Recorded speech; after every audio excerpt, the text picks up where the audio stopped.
Dr. Delores Jacobs has been a great leader in the LGBTQ community, and I have the great pleasure to call her my mentor. This is City Councilwoman Georgette Gomez speaking earlier this month as the council proclaimed today Dr. Delores Jacobs Day. She inspired me and encouraged my community involvement, and I can actually honestly say this, that I wouldn't be here as a council member without her support and her encouragement, so thank you. Jacobs started as a consultant at the center in 1998 and was hired as the CEO just 3 years later. Since then, the center has started a youth leadership academy, transgender-focused counseling and support groups, and programming at an affordable housing project for LGBT seniors. Jacobs had a hand in all that, but she does not take all the credit. The idea that any one person runs any organization is a little misleading. Without the talent, the creativity, and commitment of this staff and the board and the volunteers, the center wouldn't move forward, and we're lucky enough to have all three. Jacobs has seen the center through some tough times. In 2008, she and other staffers campaigned aggressively against Proposition 8. Despite that fight, California voters approved the measure, revoking the right of same-sex couples to get married. Then came the Great Recession. It was a double whammy.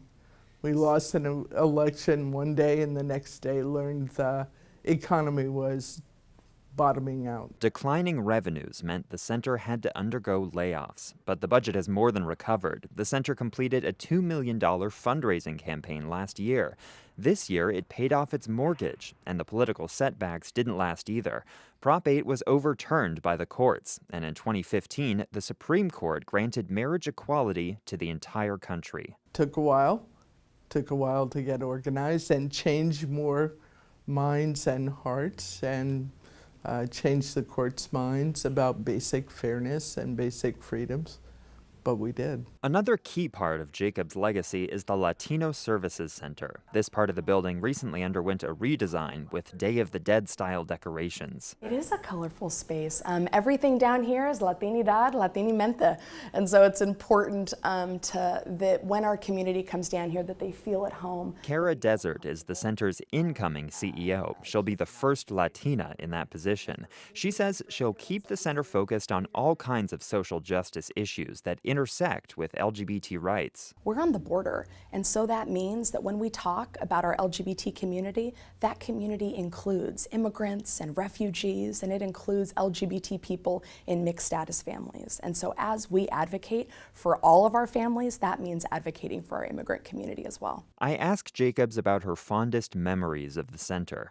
One came around 2006 as the center opened a housing project for formerly homeless LGBT and HIV-positive youth. The first time we gave a key to a youth, he couldn't stop crying, and when he finally stopped sobbing, he was talking about never having had a space where he was safe. A space where he didn't have to worry who was going to beat him, or who was going to yell faggot at him, or who was going to steal his stuff. Those moments are everything.